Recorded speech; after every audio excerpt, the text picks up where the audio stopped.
It is okay to change the plan when the plan is not working. There's a lot of platitudes that we hear, such as winners never quit and quitters never win. And that's true to a degree. But that doesn't mean winners never change their plan. It doesn't mean winners never pivot. It means they don't quit.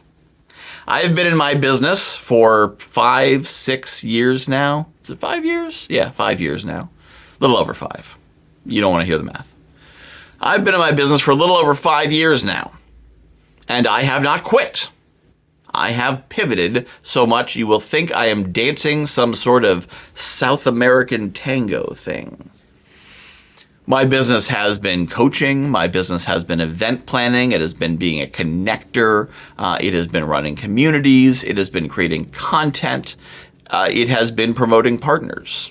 And all of these things interweaving together. And all of these things aligned in some way to a related audience. There's a through line to them. I didn't just jump on over here and suddenly start selling toaster ovens. But I quit a lot of tactics. But I never quit the overall effort. And this is a crucial distinction. You need to have a goal. You need to know what you are trying to do in your project, life, business, whatever it may be. What is the goal? And this goal is a vision. It's not $1 million. The goal is something more subjective, qualitative. The goal may be being financially free, having passive income that meets all of your needs. Your goal may be sailing around the world. It's what you've always wanted to do. Maybe traveling 3 or 4 times a year. Whatever the goal is, you have to have that crystal clear in your mind. And you don't quit on your goal if it's really your goal. Now you come up with strategies and tactics to get to the goal.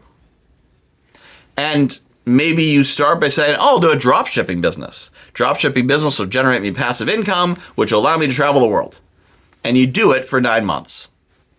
And it's harder than you expect, and it's less effective than you expect. And you say, I don't think the drop shipping business is the right strategy. And then you quit the drop shipping. But you don't quit the goal. You find a new strategy. You say, well, what if I take what I learned about advertising in the dropshipping business and instead use that to promote a school community? That feels more like my thing. I'm more interested in having a community of people than just selling t-shirts. And you do that. Maybe that doesn't work. You quit that and go to something else. I was thinking about this because I have a podcast called Morning Motivation. It is an audio podcast with music behind it, gets you all pumped up. And I've done over 1,300 episodes. And back in January 2025, I stopped doing it. And then around May, I noticed that it was still getting a lot of downloads, even though it wasn't active. And I said, well, I should get back into that. And I got back into it for a while, and I haven't recorded an episode in about a week and a half. And I'm still in that place where, am I slipping or am I quitting? And I'm not sure. But it's okay if I am quitting that, because that is a project within the goal.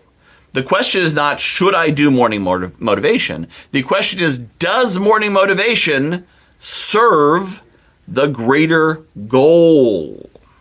And if it does, I should keep doing it. Even if I'm a little tired from it, even if I'm a little worn out, I should still do it because it serves the goal. But if it doesn't serve the goal, then it is right to stop doing it. And in fact, it is more a form of quitting to keep doing it, because then I am misaligned from the strategy to the goal. So it is not only acceptable, it is often, or sometimes, correct and most advantageous to stop doing the things that are not serving you, even if it feels like you're giving up. Now, sometimes people will hear that. Someone might say, quitting morning motivation, but you're 1,300 episodes in and you're blah, blah, blah, blah, blah, blah, blah, blah. Because people are used to people doing one thing. You started a restaurant and you're quitting the restaurant? Oh, you're giving up everything. But oftentimes the thing that we are giving up on is one of the things we are doing, not all of the things we are doing. So I encourage you to consider that it's okay sometimes to give up a thing. It's not quitting in the sense of winners never quit and quitters never win. It is pivoting. It is re-strategizing. And if you never give up on any project you're doing, you'll simply become overloaded and you'll never achieve your goal, because not everything you do is going to be the right thing. And sometimes you're not going to notice it until you get to the end. So it's okay to quit the things that don't serve you. Just don't quit on yourself.